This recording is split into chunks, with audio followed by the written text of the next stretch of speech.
Today, we're diving into one of the most important journeys there is, the systems we've built to protect mothers and their children, right from the very beginning. It's a fascinating story of science, community, and care, and all kicks off with one simple number: 97. So what does this number mean? Well, this is India's maternal mortality ratio. That's 97 maternal deaths for every 100,000 live births. Now, that number has dropped dramatically over the years, which is fantastic news. But it's still a powerful reminder of just how precious this journey is and why every single stage of care we're about to talk about is so incredibly vital. So to safeguard that journey, the work has to start long before anyone even gets to the delivery room. You see, the foundation for a healthy life is actually laid months in advance, and it's all done through something called antenatal care. Now, the key words here are skilled healthcare professionals. This isn't just about getting general advice from friends or family. Nope. Antenatal care is a proper, structured medical program, and it's got three main goals. First, to promote the health of both mom and baby. Second, to spot any high-risk pregnancies early on. And third, to head off any complications before they can even start. And here's what that looks like in the real world on a massive scale. This is a major public health initiative from India. The core idea is actually really simple, but it's so powerful.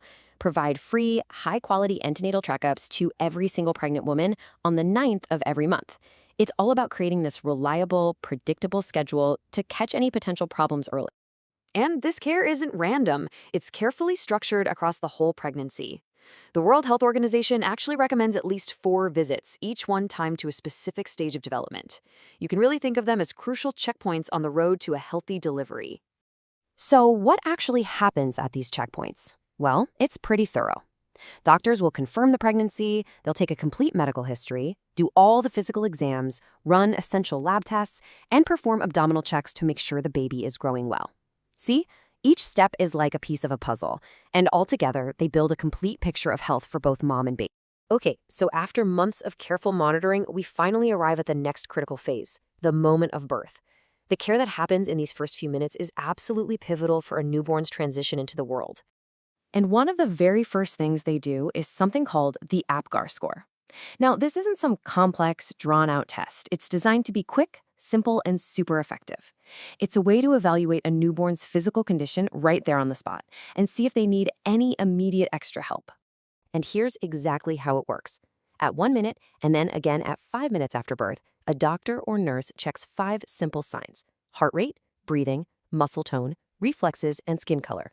Each one gets a score of 0, 1, or 2. If the total score is between 7 and 10, that's usually a great sign that the baby is doing well. It's a really efficient tool you'll find in delivery rooms all over the globe. But the APGAR score is really just the beginning. In those first few moments, there's a whole flurry of activity going on at once. The baby's airway gets cleared, the umbilical cord and eyes are taken care of to prevent any infection, and, this is critical, the baby is dried and wrapped up to stay warm.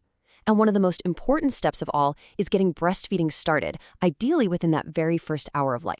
And that brings us perfectly to our next stage, nurturing that newborn through those first crucial weeks and months. And the absolute foundation of that nurturing, of course, is nutrition. The science on this couldn't be clearer. As our source material puts it, plain and simple.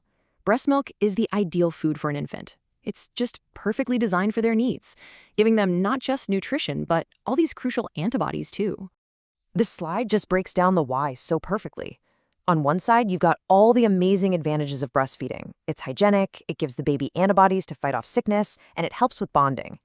And then on the other side, you see that artificial feeding isn't just a casual choice. It's a medical necessity, really reserved for specific situations where breastfeeding isn't possible. And this chart shows us exactly why it's the ideal food. I mean, just look at the nutritional breakdown. Compared to cow's milk, human milk has less protein, but it's way higher in lactose. And guess what? That lactose is the main carbohydrate that fuels a baby's incredibly rapid brain development. It's literally tailor-made. So how do you actually keep track of all that growth to make sure a baby's thriving? Well, this is the tool. It's a standard growth chart. What you do is plot a child's weight at each checkup, and that creates a growth curve. Then you can compare that curve to the standard percentile lines you see here. It's a really simple, visual way to see how a child is developing. And why does this matter so much? Because this chart is way more than just data. It's an early warning system.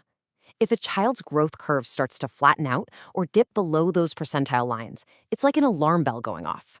It lets healthcare workers spot potential issues like malnutrition way before they become serious problems. It's preventative medicine in its simplest, most powerful form. Okay, but all of this individual care, from the doctor's office to what happens at home, that's only part of the story. To make sure a healthy start is something everyone has access to, you've got to zoom out and look at the wider community-level safety net that's in place. And that's really the key takeaway here. The health of a mother and her child isn't just up to one doctor or one family. It's a huge public health goal, and it's supported by this whole broad network of programs and initiatives working together. And here is a perfect example of that safety net in action. This is the Baby Friendly Hospital Initiative, a global effort from the WHO and UNICEF. Its whole purpose is to turn hospitals into centers of breastfeeding support, making sure they have the right policies and trained staff to help new mothers get off to a great start. And if we zoom out even further, we get to programs like the Integrated Child Development Services, or ICDS, in India. Now this is one of the world's largest and most unique programs for early childhood development. It's a really big deal. I mean, just look at the scope of these services. It's not just one thing. It's the whole shebang. It's a package deal that covers everything from nutrition and immunizations to regular health checkups and even preschool education. It's a truly holistic approach designed to give every single child the foundation they need. So, we've walked through this incredible system, from that very first checkup all the way to the community-wide safety net. It's an amazing framework of care. But it does leave us with one final thought. These programs are absolutely essential, but what about our role? What's our part as individuals and as a community in building a culture of support where every mother and every single child can truly, truly thrive?